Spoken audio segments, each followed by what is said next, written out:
but that's because I forgot to bring the grapefruit. No, it's because we're innovators. We're innovators. It's much better. The tequila is much better. All right. All right, that's it. That wraps up the Tegronis. and you hate citrus. Yeah, So absolutely. how did I convince you? I do not know. How did I convince you to do this podcast only sipping Tegronis? I don't know. This is the Homies and Tegronis podcast, by the way. Welcome to anybody listening in. Episode 1? Episode 1, pilot episode. Might never air. But we'll see. Probably not. We'll see. And so, I mean, I guess we should introduce ourselves to people not knowing, or I don't know if that I'm not very good at introducing myself. No? But, okay, I'll talk about you then. This is Joseph Polifroni, for those... don't forget the Bruno in the middle. Joseph Bruno Polifroni. Joseph, middle name Bruno. You can find him on Instagram on that. He's the CEO and co-founder of 11 Waves, the company we both run, along with Tyler Chalmers. Yes. I'm Dave Trentadue. I'm the COO and the co-founder of 11 Waves. So that's us. Yeah. That's us, baby. And now we're doing this podcast. We're doing this podcast. And so the format of the podcast is to have a drink, basically, with some cool people, maybe sometimes just amongst ourselves and to discuss some stuff, but also with some cool people and some cool guests and some high-profile guests who are doing great things here in Montreal. We're doing that thing I didn't want to do. What? Which we'll do it. We'll keep it. What is it? We're talking to the audience. Right. Well, I mean, you got to talk to the audience. I guess you got to talk to the audience, but yeah, you know, it's gonna be hard to do. It's gonna be. I just want to talk to you, and then it's being documented. Yeah, that's a lot easier for me. Yeah, absolutely. Because I think I'm talking to people, I get nervous. All right, so then let's not talk to people. All right, fuck them. So yeah, I'm gonna put these oranges in the Tegronis, make them official. All right, and we'll take our first sip. Yeah, all right, sounds good to me. You said 1 part tequila before, but I like to put 2-3 parts tequila. That's because you're more of a alcoholic. Yeah, than I am. Cheers. All right, so we want to talk about that. What do you want to do? So we can start with this podcast. Yeah. So what are you anticipating with it? What's your goals with it?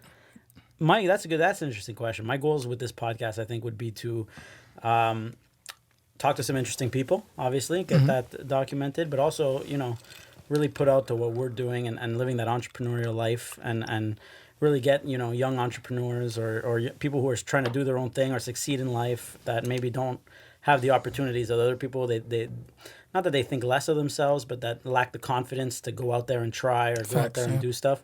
I think that I would like to motivate them and really encourage them to hey man, we're 2 idiots and we managed to do it. So exactly. I mean, if we could do it, and if our guests can do it, and our guests are going to come from all sorts of backgrounds and cool shit around the city, and they're doing all sorts of great things. So I think that's really important I grew up and I never had much confidence in myself growing up. So to me, it's just to you see these motivational videos, and that's for some people, and some people hate it, some people love it. But this is just to be to see real talk between entrepreneurs who different levels of success. We're hoping to get some people that have success in the domains that our listeners are going to be looking in, and they'll be able to tell you. Exactly, and we'll have a wide variety. We'll I know we might talk about this. Down the line. But I mean, the wide variety, it's not just going to be entrepreneurs. It's going to be different people who have succeeded in different aspects of life and of business and of, in the arts and in business and sports maybe. And, we'll try to get a big mixture. And that's my goal, at least. You? Yeah. I'll put all that in there. I think I'd like to motivate people to want to do it. I've been wanting to do a podcast, I think, since... I actually think it was a Facebook status of mine in 2012. Jeez. I'd like to find Facebook it and pull it up. For life. And the caption was it was January 1st, and the caption was Year of the Podcast. Year of the Podcast. Which obviously I didn't do. No, 7 years later. 7 years later. Almost 8. And probably if I would have done it back then, it wouldn't have been on the same topic. Yeah, that's true. But it's just, something I always wanted to do as far as finding an escape, some sort of I hate to say this, but I don't really care, a sense of therapy, of something that you do, you have to do once a week, right? Because as you know, as we're entrepreneurs, our calendars are kind of all over the place, and we don't have that recurring thing that could keep us down and keep us focused on for kind of escaping from everything. Right. Probably besides the shower, this would be the only time because no cell phones we could say would be allowed during the recording. For sure. It's our escape, really. It's an escape. It's a form of an escape. and also where we're doing it for me is key. We're doing it at QDS Recording Studio. So people that know me know that I've been going here, well, in a past life. So, you know, the first time I stepped into this beautiful studio, I was probably 13 years old. So now I'm, 28? And life comes full circle, right? So yeah, we're talking 15 years back. Right. First time I came here was with my buddy Too Big, Faraz Babar. Faraz Babar. We found it on Google, and we wanted to record our first song. So we came and we did that, and I fell in love with the concept of recording. Right. So, you know, I was recording music from the age of 13 all the way to 20. Right. And when I stopped cold turkey.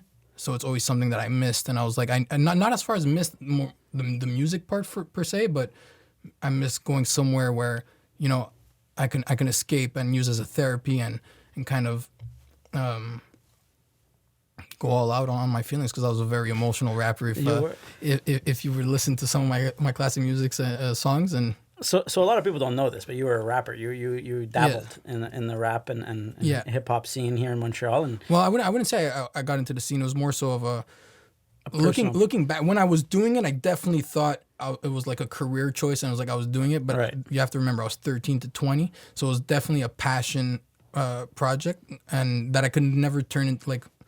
I believe I'm an entrepreneur from birth. Right. So I was never able to monetize the music. The music industry. Yeah. So I stopped seeing it as a business, and I started seeing it as an escape and as an outlet. Because you were talented, you racked up the YouTube views. Depends who you ask. Right, of course. Art is subjective, right? And the same thing with music. But a lot of people would say that you were successful and I mean good, not successful. I wouldn't say successful. Okay. I misspoke there, but you know, talented. You had the talent, definitely. You had a good flow. You had a good rhythm. You're to me, what always, you know, I've known you almost my whole life, and to me, what really impressed me with you is your writing. Right, your writing skills were really good, especially for your age. You were 13. I was a bit older, and I was like, well, last time we came here was maybe. Six years ago, and we drank a full bottle of Jack. with you and Ty. Yeah, that was good times. That was good times, and that was an emotional session as well. Yeah, for sure. That was great sessions here, and you know, I want to ask you a bit about, because it seems sometimes that you're a bit not I would say reluctant to talk about that part of your life, right? Define reluctant, like reluctant, just that you won't. Okay. You won't. Yeah. I got it already. Yeah. You don't want to expose it, like, you know. To me, what you've done, I'm proud of you. So I would be like, hey, I'm gonna post your you know, you wrote an emotional song about your daughter. Yeah, like in the catalog, there's certain songs that I'd be happy for everyone to hear, right. And then there's others that I'm more so like, not that I regret because they meant something at the time, but I believe that they speak about a surroundings that most people that don't come from that surrounding would comprehend. Would look down on. So they would look down on, and you know, this is my take on it right now. It's probably going to change in a few years or days, but yeah, the reason I'm because I always, in business, I see sales all the time. Right. So I play the client. I don't play the client. I play the prospect, basically, because like, you know, that's the reason you suit up at a meeting and whatnot, which I've cut down on and I don't do as much. But the perspective of, hey, you're having a business meeting with an ex-rapper, you could probably lose the deal before you even step into the meeting. But once you get to know me and I open up to you a little bit more, there's some people that have no idea I've been rapping. Like some people I've been very close to, because it's been 8 years now since I dropped the mic. But yeah, it's and you don't think that like that plays into your history, and that maybe, you know, like whether they know it or not, they should accept it. I mean, like I understand that point of view. You know, you don't want to, you know, put all your cards on the table when you're going into a prospective meeting with a new client or you know, some stuff like that. But at the end of the day, you don't think that maybe you should be embracing it a little bit more, or do you just think that was for me and the way I see it is, let's say you did sports your whole life. Right. You played soccer. Yeah. And you stopped playing soccer at 20. Are you going to be 28 and be like that guy who was like, living in the past? I used to play soccer. I was so good on, like to be honest, if my drive and my talent was where where I wanted it to be, right, on that level, I would have been at another place with it. Right. I've made the choice of stopping cold turkey, and I don't want to be that guy who's being like, I used to do that. I used to do that. That's fair. And but my love for music goes for, I think I have the biggest love for music in Yeah, compared to anyone I could else, attest to that. and I, you know, it's still a big part of me. But I stopped cold turkey. I haven't written a song, and like it's not like I kind of like been debating going back and forth. Right, It's it's something just that I you're just said, you know what, I'm done, and I gave it up. It was a hard decision. That day was actually very hard. I actually remember it was emotional even at home, and it was crazy because when I said it, like the people that I told knew that it was over, and Right. people that invested in me money wise, emotionally wise, like were like, holy shit. Yeah. But you know, it brought me to where I am, and I couldn't be happier with my current situation. So Yeah. Like, you know, knowing you growing up, like you're I gonna have to said. drink some Don't worry. Negroni. That'll go down in about right. three sips. Don't worry about that. If there's anything I'm good at, it's drinking. You know, so that's the one thing I'm great at. But you've always been ambitious, and I think that kind of always impressed me growing up as a buddy of yours. You know, you've always been the ambitious one in the group. And you know, that rap career was kind of part of that. You know, you took the ambition to come here on your own, where a lot of people would have just waited and saw what's up. And who would you say you attribute your ambition to? Like, how did you become? You mentioned before how you're an entrepreneur since birth. You think that you were just born this way and this is how you were, or do you think that there's someone in your life that molded you to be this way, or was it born out of necessity maybe, or? To be honest, I think it's a mix of different things. Okay. I don't think I could attribute it to one thing. I think it's a mix of, I think being the youngest of the family plays a role. She like, you know, t'es petit fils à ta mère. So Yeah. it's also, I think that's one of the parts. Like, I like the provider part. Right. As far as like in the family. Also, I had a family at a young age. Right. So, you know, like having a kid at 18 years old kind of put it on steroids. Right. Put my drive on steroids. Of course. So I think I was a little ambitious. I think my surroundings, my neighborhood, everyone were go-getters. Right. You know, it was a part of the culture and like from buddies of mine from who I grew up with, you know, you had to have some sort of drive, whether it was in the positive light or the negative light, like whatever those are details, but you had to have some sort of drive. Right. And I can't really explain it. Like, all I know is that having a kid is what put it on steroids and really amplified the situation of being like, because then time you start understanding time. Yeah. When you have a kid, like at least when you have a kid, that's my perspective. I was like, holy shit. Can't relate, you know? No, not yet. At least. But that would be like, you start looking at time a little differently. I look at people that don't have kids and I'm like, you don't know how lucky you are as far as time. Yeah. But then it's a double-edged sword because I would have never you can't understand it. You can't appreciate the time. Exactly. The like concept if I didn't have any kids at a young age, I would have Right. all in the same ballpark. Like, okay, so you know, fatherhood for you is like was a changing factor, and not really Changed changing everything. right. It was a changing factor, but it wasn't really it was the most important factor. I guess I would say. It's what made me say I got to do this now. Right.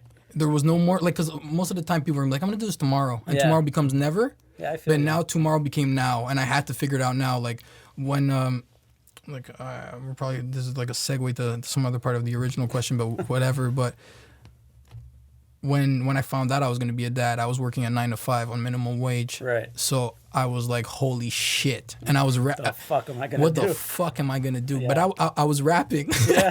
so I was like what if you had to describe me? I was a young father at 18 who's rapping and who works a minimum wage job. It looked like a nightmare on paper. Right. So the good thing about, I guess, one of the traits I have is I which I hate bigging up myself, which was some loser shit. That was some loser shit. But one of the qualities was that I like to read, and I won't say I read 100 books. That's a lie.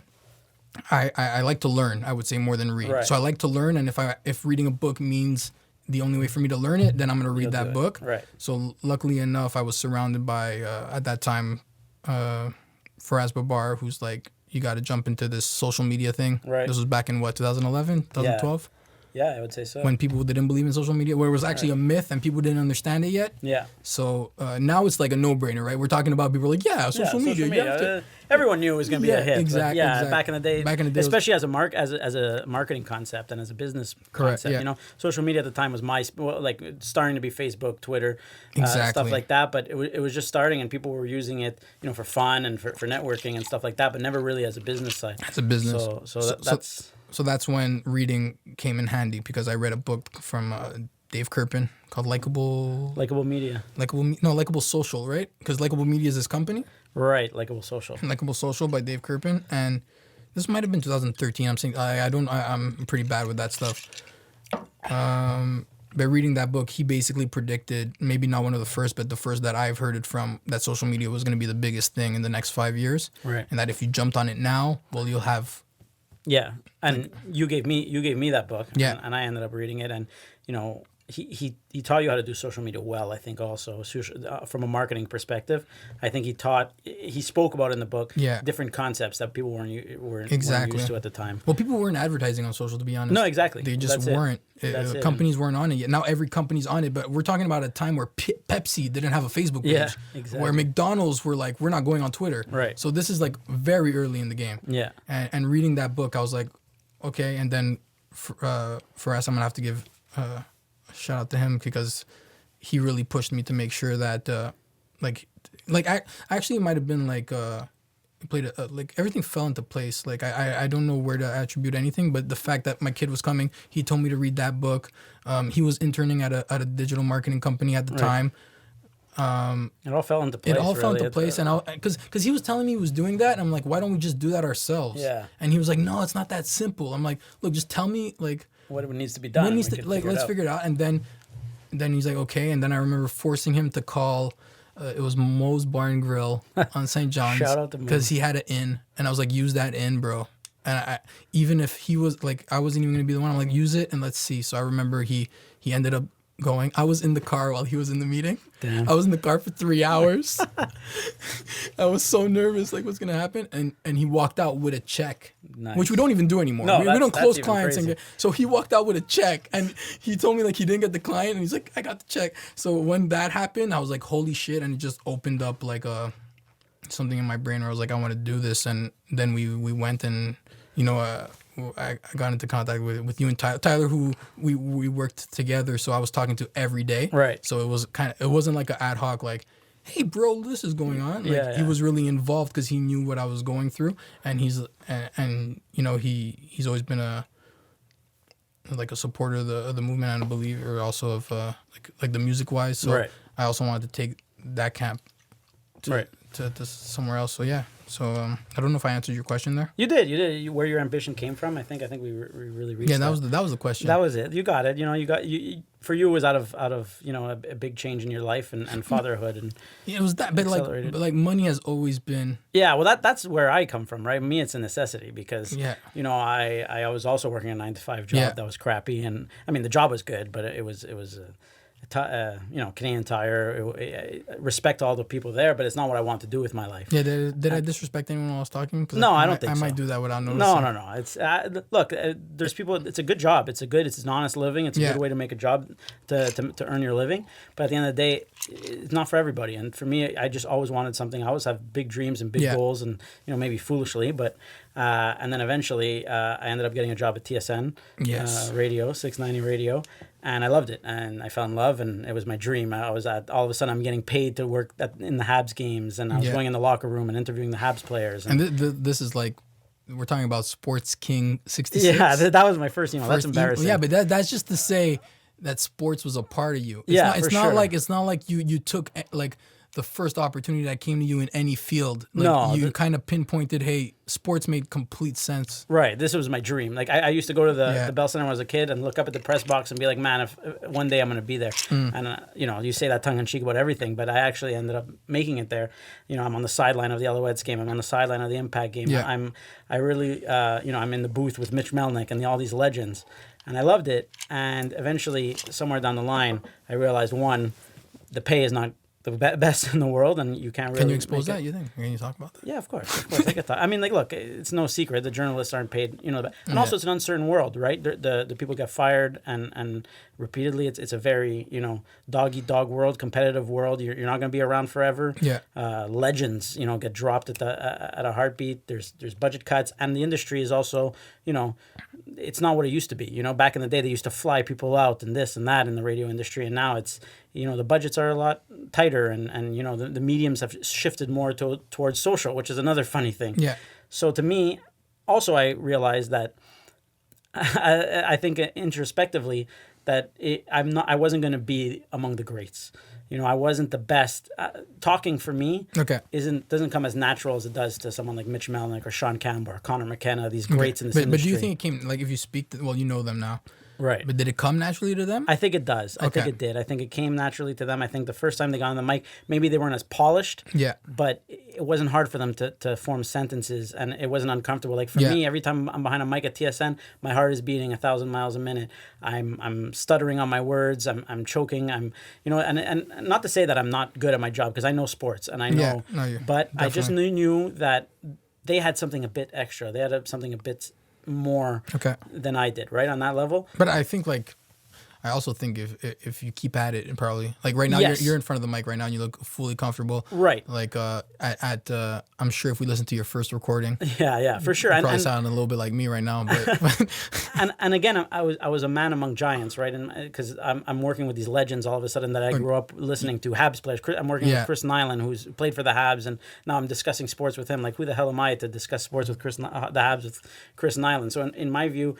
And then, so I kind of just realized... So why did jumping into, I guess, digital marketing so heavily as an entrepreneur, how did that occur? So basically, I've always been close with you and Tyler and all them, and you gave me that book and I read it, and the idea of owning my own business and working my own hours and creating something special on our own, it really interested me, and it really I struggled with it a lot, and I struggled with it a lot of, is it which path do I choose? Do I choose the my dream job and see where that goes, or do I, split it a bit? And I had the exact same like I wasn't successful at rapping, but it was kind of a personality thing. Of course. Where I was like, I can't go corporate or whatnot and continue this rapping. I feel it wouldn't make sense. Mm-hmm. And that's why I did it cold turkey, because I tried the slow transition of doing it secretly, and I tried all that stuff. Right. And then I was like, I gotta stop this cold turkey. Yeah, I gotta cut it I gotta cut it off completely. You gotta evolve into someone totally new, almost. Not new, but a 2.0 version of Joey, right? Is that how you see it? I would. The way I saw it at the time was more so, stop being selfish. You got priorities. Right, that's good. And you're going to have to cut this off. Right. And it wasn't easy. But doing, it's almost like I had to. Like, It was a talk with myself, and I was like, you're not going to do this anymore. Right. And Yeah, so that, I mean, look, the same thing with me, and at the end of the day, it came out of necessity for me, because I wasn't sure about my future in TSN, and at the same time, I had big dreams. You guys sold me on this social media stuff and this digital media stuff, and I said, hey, man, we could really do this. And when we started 11 Waves back in 2016, right, November 2016, almost 3 years to but we did trend before that. It's important to mention that. Right, exactly, yeah, for sure. Those were the trend days with Faraz Babar that we speak of. And, we were fucking around back then. If we're going to be honest, we were not very good at what we did. Yeah. And we were still getting clients. 100%. We were not... We were not very good. And so we decided, at some point we just said, like, man, what if we really, put our attentions towards digital marketing and see what we could do with it.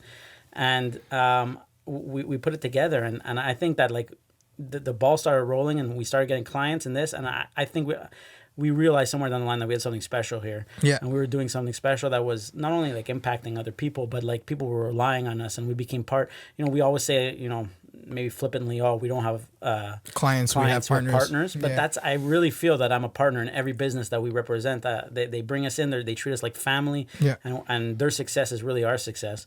And so, once you realize that you have something that special, it's hard to ever go against it and be like, hey, no, let's forget it, right? So definitely, 100%. I think that's that. I think that's how this was born, and eventually I had to make a decision, and I think I don't doubt the decision ever. I'd never go to bed saying like, oh man, did I do the right thing? Like, I know now that you still have a foot in. I still have a foot in. Yeah, to be fair, I still work at TSN on the weekends. I still have my show in the morning, and that's kind of like you need that to be able to go to bed and be like, I'm happy. Right, exactly, because it would be hard because you don't understand how much of a dream that was for 100%. me. No. So like it was from that. I compare it to the hip hop thing. Yeah, exactly. Because I've sold myself on the idea where I'm gonna be this giant rapper, Right. and having to say like this is coming to an end actually hurt. It actually hurt me. Yeah. But you know, I also created the situation that I got into, like, you know, like I Right. created the scenario that I had to jump into, Right. having a kid at a young age. Exactly. Like, you You kind of know, force that. it Your own hand. Right? Exactly. So it's like you got to take things in your own hands. Yeah, 100%. for sure. I got a random question. Oh, I love random questions. They scare me, but I'm ready for them. So I'm gonna ask you this. I don't know which one. I prepared 6 of them. 6. So I'm gonna only. Jeez. All right. I'll start with.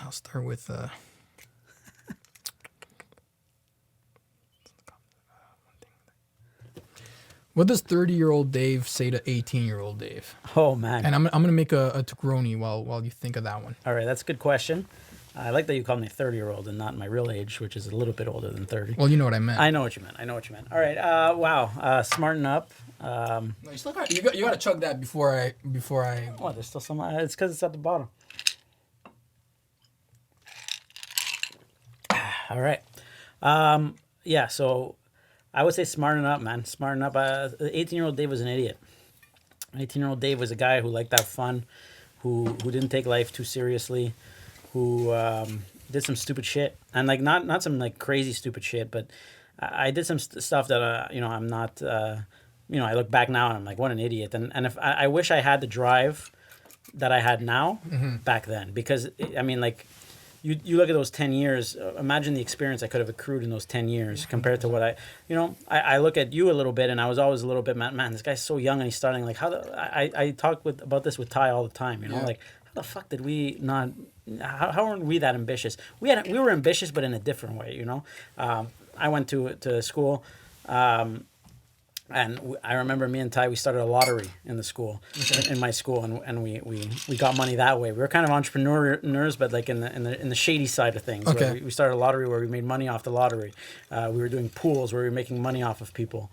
We were doing all sorts of things that is just stupid shit. You know, stupid. And if you would have taken that focus and put it somewhere else, it would have been way better, and it would have been, you know, we just lacked that ambition, that drive, and I think we lacked a bit of a mentor in the sense of, you know, we didn't have that Faraz Babar to guide us there, and to focus our energy. Well, let's not give Faraz Babar that much credit. No, I'm not gonna give him too much credit. I love him, but I won't put him on the mentor. No, maybe pedestal. not the mentor, but you know what I mean. Like, I think that we were just we were floating. You know, we were two smart kids. I think I don't think we were stupid, but we acted stupidly, and we wasted a lot of time. There was a good 5 years of my life that I spent in Tyler's house, in Tyler's you know, room, and we were just fucking around doing nothing. And if you look at those 5 years, those are huge. I mean, you know, you see in those motivational videos, people say like, oh, running 1,000 miles in the wrong direction is better than standing still, you know? So if we would have taken, you know, started something back 100%. Then, even if we would, it would have failed. Even if it would have failed, we would have learned so definitely. much from it, because there's nothing like it's incredible how true that statement is about how you just have to fucking do it. You know, we don't have education. I mean, I don't know if we want to mention that, but we're not as educated as other people. We don't have Ivy League school. Definitely. School degrees. 100%. We don't have that. We just fucking learned. We learned on our own. I would say we were educated, but by ourselves. You know, we read a lot. Self-thought. Well, you read a lot. I'm not going to put myself on your level when it comes to reading. Right. Okay. So I read a lot, but we watch videos. We you know, we do all sorts of things. I definitely love to learn. Yeah, like, exactly. We're self-taught, and that's sometimes a better route than education, because you're learning, you're focusing. Depends who you ask. I get heated debates with a lot of people. Yeah, me too. And that could be another debate for another podcast. Is what's the value of education? We could maybe bring an educator in here, or a dean, or a principal. Well, I want to ask, if we get like CEOs of big companies, ask them what does that degree mean to them when they get that CV. Right. And the thing with that is, I think a lot of people are going to say like, oh, well, it's just to get your foot in the door, and that, and I agree. Like, to get your foot in the door, I think that works. You know, if I take my experience at TSN, people with degrees were just automatically given the internships and automatically given the opportunities, where I had to work like 5 times as hard. Yeah, but were they actually more efficient and more performing? I don't think they were, because out of all the people. So as someone who's running a business, that's the only thing you should care about. Right, but that's not. Unfortunately, that's not what it is. I think that if we're thinking we're hiring it, when we start hiring people, I think that's how we're going to think. Yeah. But I think that a lot of the big corporations are still stuck in the past, where hey, you have to have this degree and you know, do you think that's going to change in the next 10 years? That is going to change, yeah. 10 absolutely. years or 20, maybe more? I don't think so. I think that the technology changes everything. Yeah. Technology changes everything because you have information at your fingertips. Everything is there for you to learn. Yeah. So, you don't necessarily need that degree anymore. You don't need that guy who's, did it 40 years ago to teach you how to do it. Yeah. You could just Google and see how someone is doing it currently. Yeah, and definitely. It's better than school in certain ways. Now, school has its value. It teaches you work ethic. It teaches you research ability. It teaches you all sorts of other crazy stuff that you need in order to function in life and to succeed. We should invite Emma, my sister, right? And we should invite Faraz Babar, and we should debate that as a conversation, a debate, because they're. Well, I'm not gonna talk for them actually. That was a little, right. Like, that's a little wrong. But I think they're pro school. Yeah, I think a lot of people are pro school. Look, my girlfriend's a teacher. She's 100% pro school. Yeah, I think a lot of people that have been to school are pro school. But doesn't it depend what the person's doing? That's the way I look at it. Like if the person's becoming, like, let's say, like they have a passion for graphic design, right, and they're the best like there is, right. How much value does school really have? Well, it depends, because a lot of people don't have the drive, right? And I think this is where it's going to separate what the value of an education brings. For people who lack a bit of drive, okay. or a bit of self motivation. Something as simple as writing an email, for example, right? Exactly. Or how does Outlook work? No, not even. No, I don't mean it in that way. Was that disrespectful? Yeah, I don't know where you got that from. This is actually a debate with me and Faraz before. That's why I'm bringing it there. No, I mean in a sense that, like, someone who doesn't have the motivation or the drive to push themselves, they'll go to school and the school will push them. They'll have to go to school. They'll view it as something they have to do 9 to 5. They're in school. They get the degree, and then now they have a degree, and that's just how life works. You go hand your CVs out to prospective employers, and that's your career path. And that's a perfectly fine career path. It's the way it's been done for years and years and decades and decades. Well, let's talk about that debt. Right, okay. Well, let's take that out of it even. Let's not have this debate today. No, I just want to point out, but that to finish my thought, that whereas someone with drive and motivation, that graphic designer that's not lazy, I don't want to say lazy, but that's more driven and more ambitious and more motivated to work, they'll learn on themselves and they'll go get their clients themselves, and they don't need school. They don't need school because they're doing it all themselves. They're forcing themselves to do it. They're not forcing themselves to go to school. They're forcing themselves to work. Whereas a lot of people, they don't have that. They just go to school because that's what. I'm extremely clueless on what happens, but how much practice goes into play in these schools is what I'm sure a lot of practical stuff goes into school. I'm sure you get a lot of practice, but the problem is do you get the practice in the right things? I'll use the only example I know is journalism. Yeah.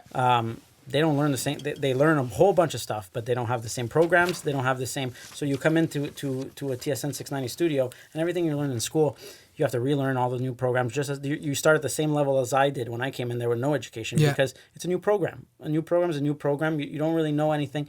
You know the history a bit more. Maybe definitely. No, I understand. So anyway, so like you said, we don't want to focus the whole podcast on this debate, but it's a good debate to have. Yeah, and especially I like to have someone who, like, because I'm obviously just gonna. My experience is coming from someone with no school, so it's obvious that I'm defending that part. But I'd like to see the other side of the coin. Of course, we could get a principal in here, a dean. We could get people who have educations. Also, I mean, there's a million routes we can go with this. But this is a debate that's really going to be an important one, I think. Yeah, definitely. Do you want because the first thing you said, actually. Sorry, my train of thought is going a little bit everywhere. But you said, like, you did a lot of, just to go back to the initial point, what would 30-year-old Dave say to 18-year-old Dave? You said you did a lot of stupid shit. Yeah. Now, I actually think, like, that's probably not a negative. Like, that's my take. Because you probably have to do the stupid shit at 18. Because then there's, like, let's say you wouldn't have done the stupid shit at 18. Right.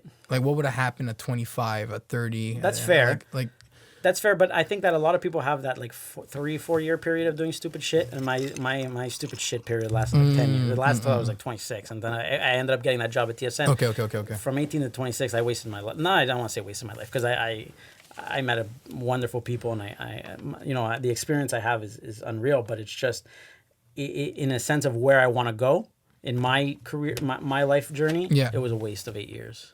Fair enough. You know what I mean? To me, it was a waste. Maybe I learned, and maybe you'll say that those years shaped me or whatever you want to say. But at the end of the day, for me, it was a waste. You could have probably wasted 1 year and still get the same. Exactly. You don't have to do the stupid shit. Fair enough. for too long. And that's what I would suggest if there's 18-year-olds listening, you know. And I think that 18-year-olds today are a bit smarter than the 18-year-olds. Again, technology has shifted that a little bit.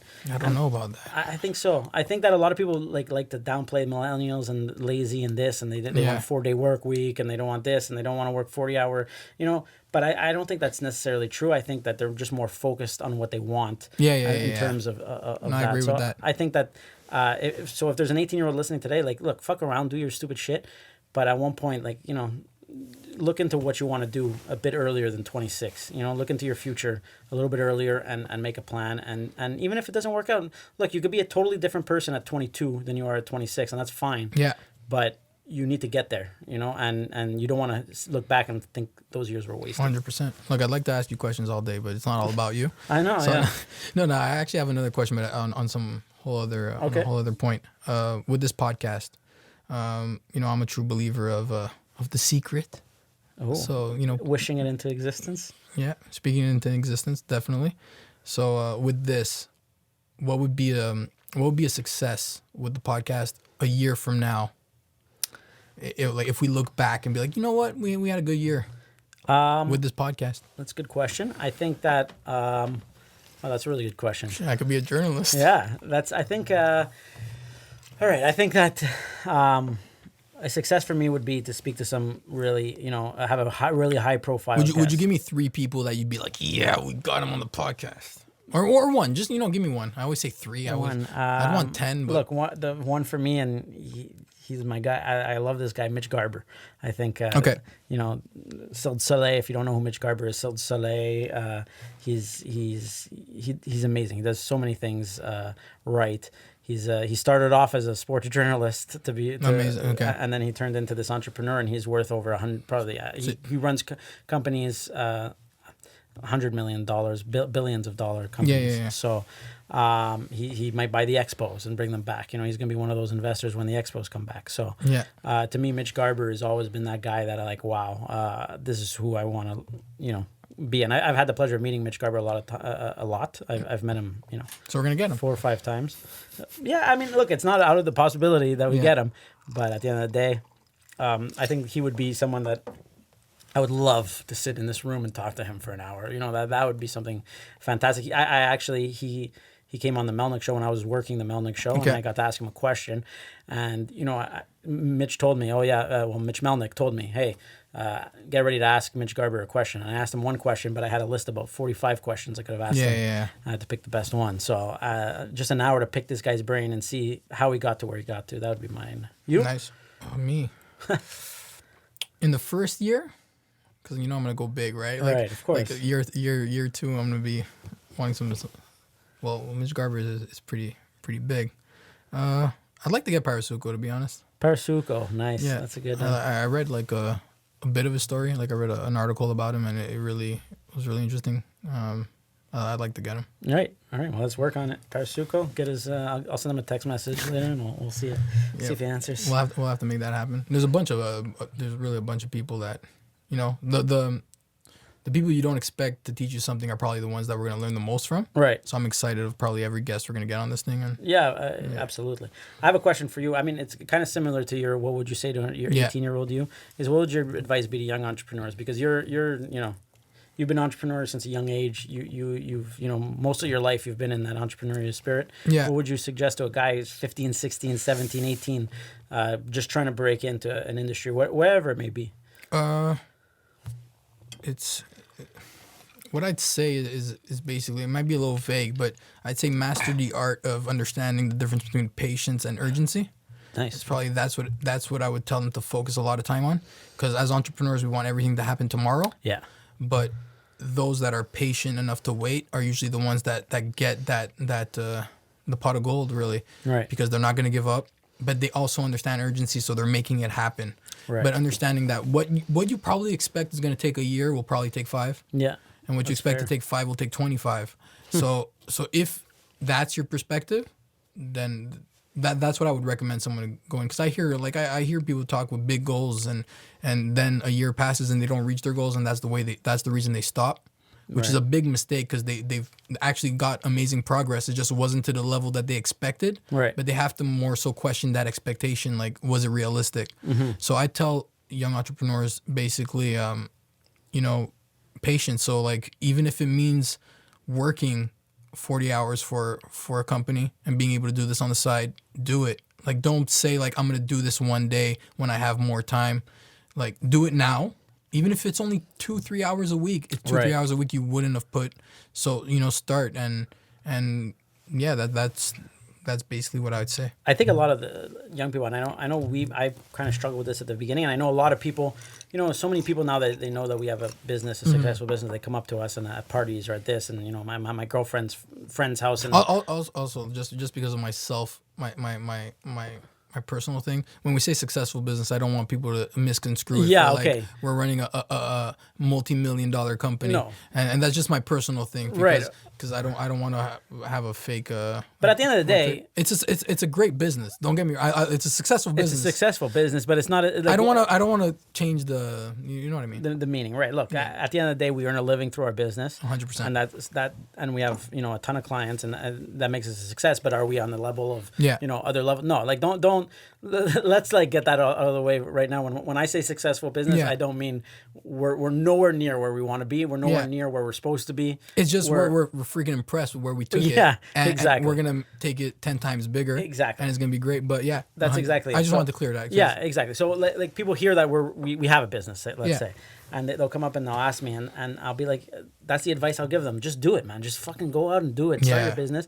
And a lot of these people, what they'll do is that it seems that their vision is all or nothing. Yeah. It's either they're gonna have a perfect business right off the bat and start, and until they get to that point, they're never gonna start. And that's crazy because you're never gonna have a perfect business unless. It's funny because like that's our suggestion. I agree with you. That's what I would tell someone. But like, I understand where they're coming from. Yeah, of course. Because look at us with this podcast. Yeah. We've been debating it for 6 months. We're like, we need the perfect cameras. Yeah. We need the best microphone, the best setting. And like, it just, we basically, we should have started 6 months ago. Yeah. And now we'd be amazing. Yeah. Not that we're not amazing. No, 100%. Like, we would have been a lot further with it. So. Also, for some reason, we didn't think of the great QDS Studios. I can't believe we didn't. We looked all over the place, and I think that we overlooked this place. Well, also we were located downtown. That is true. That's a huge factor. Now that we're in the West Island, a few minutes from a minute from here, literally. Yeah. It only makes sense, and this place, the history is massive for me. All right. Well, it comes full circle, my friend. We're gonna have to drink this whole thing because then we gotta rate the tequila. Right. So you're gonna have to chug that. Yeah, that's okay. I'll do that in a second. Where do you want to go next? Where do you want to? I want to ask you, like, just for my own personal thing. Yeah. Where do you see 11 Waves going? Like, because I get that question a lot. A lot of people ask me that. Where is 11 Waves going? We kind of pivoted. We did we're doing social media marketing, but now we've pivoted a little bit into the event thing. If you pick up a copy of the Gazette, you'll see an example of an event. Shout out to today's edition of the Gazette. Yes. You'll see a little bit of that, but we're kind of pivoting into the event business. I just want to know, what's your vision for 11 Waves? My vision has switched drastically from when we started. It switched drastically. I wanted the whole pie. I wanted to come in and destroy. So basically get every single client and just be the last and the only digital marketing agency in the city, have a company of 500 employees. And that was my vision going into it. Now that we've been doing it for a while, you don't need that to be considered success. Like my success, what I consider successful doesn't equal that. So I'd be happy with, to be honest, the agency maybe doubling up. Right. And as far as events, 10xing for sure. Right. But as far as like, I know you're not only asking me like financially, where I see it, but more so the vision is becoming the most trusted digital marketing agency in the city. And that doesn't mean you need 1,000 clients. Like that's what's shifted in my state of mind. Like, you can have less clients but become the best at what you do, and being a privilege to being a part of our client list. Right. So that's where I'm at right now with it. Quality over quantity. 100%. And I had to make that shift, and I'm there now, and I'm super happy. And we're all there. And basically. That would be it, eh? And the events, like the events is early stages, so when like this is also public, so I'm also being very careful guarded. with my I get words it. Yeah, and for sure. I think you have a kind of a good idea of where we want to be in 3 years, and we'll get there. And I think the same thing for me on my side. That's where I see it, and I want to get. To me, it's important on this is like not even a business related note, but I just want to get to a point where we could give back to the communities. We could give back. This is like 10 years down the line maybe, but that's my ultimate goal for is to be a pillar in the community, really, in the city. Definitely. And like it goes hand in hand with the trusted and the elite brand that people feel prestige working with. Yeah. Well, that's what I want to do. But like in terms of also, getting that it's life to me is about giving back and pulling other people up and I haven't even thought of that yet. No, I know it's because we're so far from it. Like, don't get me wrong, we're nowhere near that. Like again, like I don't want you to speak as though I'm tilting my head. Like that's amazing. Right, and I should start thinking that way too. It's just but I mean, like, look, the people always say you have to do it for yourself before you do it for others, and I get that, and we're far away from it. But that's ultimately, if I look at my goal, if I look 10 years down the line, and you say, what does 40-year-old Dave want? Yeah, I would like to be recognized. I know I've worked with a lot of good people in the city who they've done so much good for people, and that's kind of I want to get on that level a little bit too. But also, do you have a low hanging fruit? Do you have something that you want to do? Like once you hit that. I mean, the easiest one is something, for maybe that's tough. It's a tough question, but I mean, I guess an easy one would be a climate related thing. I don't know how we could ever, but work with foundations that help the climate or help the plant trees or do good, because I mean that's the biggest concern, and that's a whole other debate for another podcast. But that's a concern. So we're gonna have some heated debates in the boardroom of where. How are we helping out the community? Yeah, exactly. And look, not everyone might agree on this, but I think there's that. And I think what's interesting about me, you, and Ty, and I feel we haven't spoken about Ty enough on this podcast because he's a huge part of it. We wouldn't be able to do this without Ty. No, exactly. And it's important to say that. And what I love about us is that we all have very different ways of thinking. We're very different people. Oh, yeah. We're the same in certain ways, but we're very different people. Well, that's why that's what made us nervous about the podcast, because we're completely different. We have different visions. We have different ways of thinking. Like one person could be thinking one thing, and another person could be thinking the complete opposite. Yeah. But I think that works, and I think that's what makes us the strongest. Is that we have. You cover your blind sides. Exactly. And I think that's what makes us so good. And I think Ty probably has his own vision for this company. And I think that, if we combine the three visions, we're going to be unstoppable. So we're doing. There you go. Yeah. Go ahead. Oh, Michael Ben. But let's not forget Michael Ben, who's behind the board. Totally. Ben on the board. So how did you guys came with the company name? 11 waves. That's you know what's funny, Michael? You know what's funny is when we came up with the name, we said no one's gonna ask us how we came up with the name. You want me to answer? No, you answer this question. Okay, so basically, first of all, the first initial meeting of this company was a little different. So we didn't think we were gonna form into what we're doing right now. And we became what we wanted based on our clients' requests. So it kind of turned us. But initially, we wrote down like 9 pillars of marketing or something, like 9 ways to market. And we wanted to be called 9 Waves. And then I went to purchase the domain on GoDaddy, and it was taken. So I was like, fuck. So then I went with 2 waves, and it was taken. 3 waves taken, all the way to 11 was the only one that wasn't taken, and that's actually like 12 was taken after. So 11 was the only. What was that? What was that, Michael? It sounds better, anyways.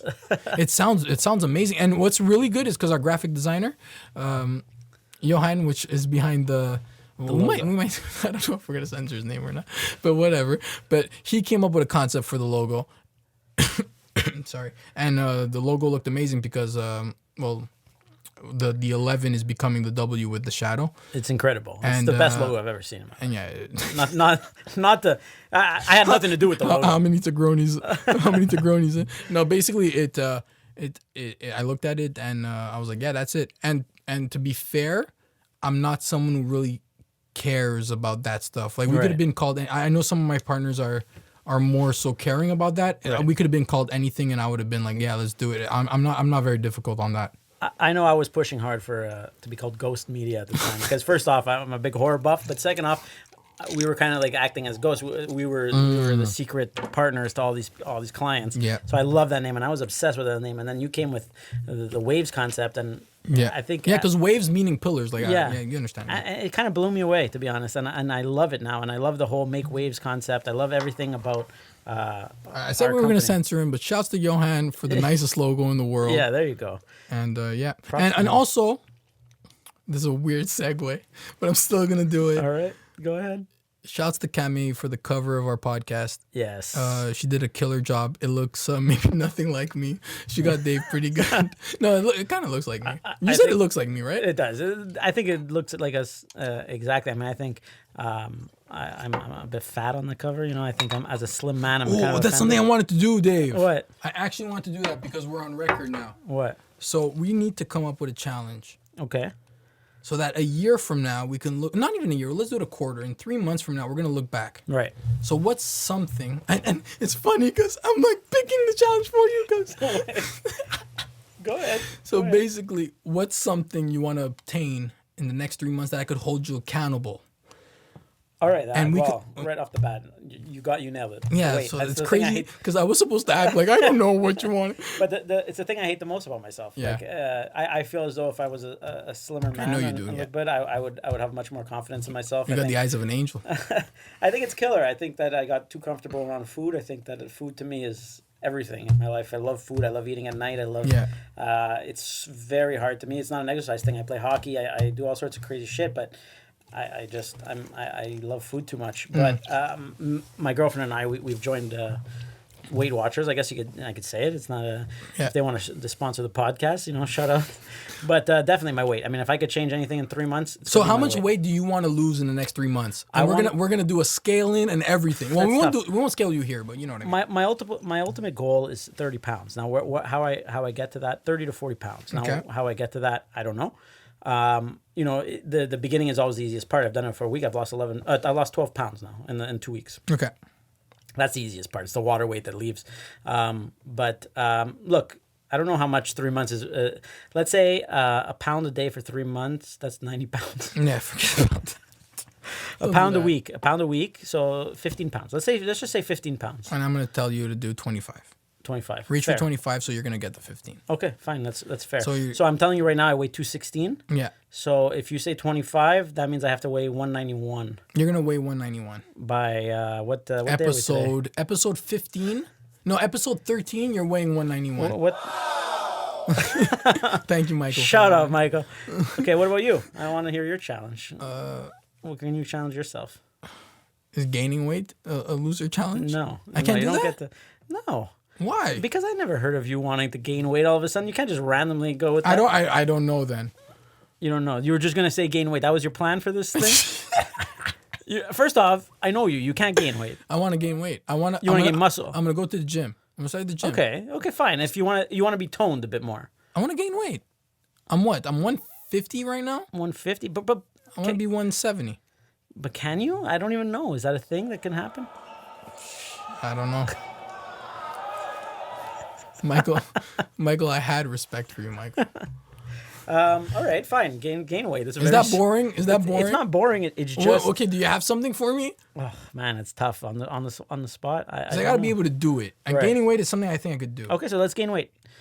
Let's gain weight. What if I forget and I gain 25 pounds and you lose 25 pounds? That's more likely to happen. That's actually. So wait, let's take because we said we're gonna rate. We didn't talk about the tequila. Right. Okay. How much time have we been in, Michael? Michael Ben. Well, how long have we been recording? Yeah, we've been.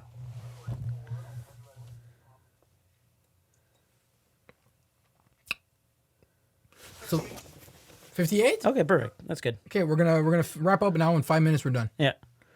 Okay, perfect. So let me get some history on this tequila, because a part of the podcast, what we're gonna do is we're gonna be making Tegronis every single episode with a different tequila, and our guests are gonna have to drink our Tegronis as well. So let me give you guys some history on the Cazadores tequila. Cazadores. It has a doe or a deer. I don't know. That's something in the. Can you spell that for me? It's a Caza, C-A-Z-A, Doris, D-O-R-E-S. Reposado Reposado. tequila. Oh, reposado. Rich flavor notes of bright citrus, smoky wood, blue agave, and spice. Blue agave? Agave. Yeah, I got the same description as you. All right. So what can we like? Well, where's it from? Well, they're all tequila has to be from somewhere, right? All right, that's fair. Isn't that a rule? See, this is the part where we should have done some research on this beforehand and be like, hey, this is these people brew it. This is where they do it. Yeah. Anyways, what makes it different? We're gonna do better on the second episode on this podcast. It has a cool bottle. It has a beautiful bottle. It has bottle. A cork, a twist cork. It doesn't have a cork. Oh, it does. A cork means you need a. No, but I mean, okay. Has a twist cork bottle cap. Okay, let's rate it. Let's rate it. Okay, let's take a shot. If you can guess, we've kind of had some before before this podcast. Yeah. Well, basically, we were supposed to do this podcast 4 months ago, so we bought all the equipment. All right, let's cheers it up.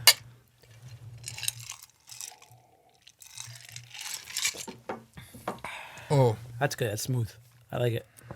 I won't let you judge my opinion on this. Okay. Switch my opinion. So you go first. As a tequila expert, I feel like I could go last. As a tequila connoisseur. Ooh.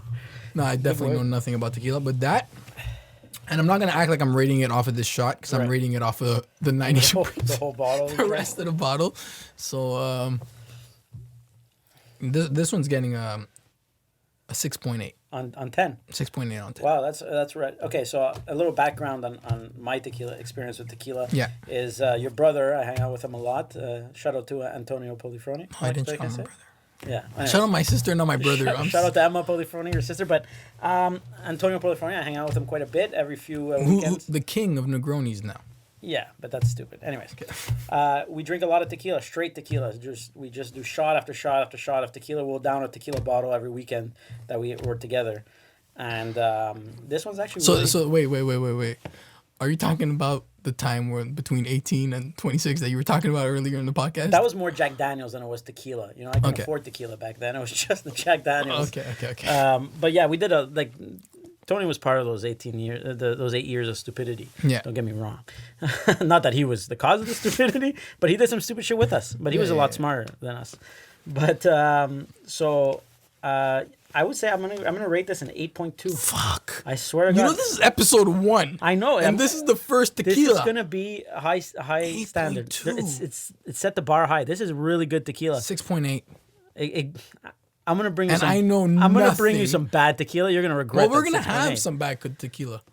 Well, and our guests are gonna weigh in on the rating next time. If the guests want to bring us some tequila, you're better in math than I am. I'll put you on the spot. Okay, so you the said average. What? You said what? I said 8.2. And I said 6.8. So the average is going to be 7.6, I believe.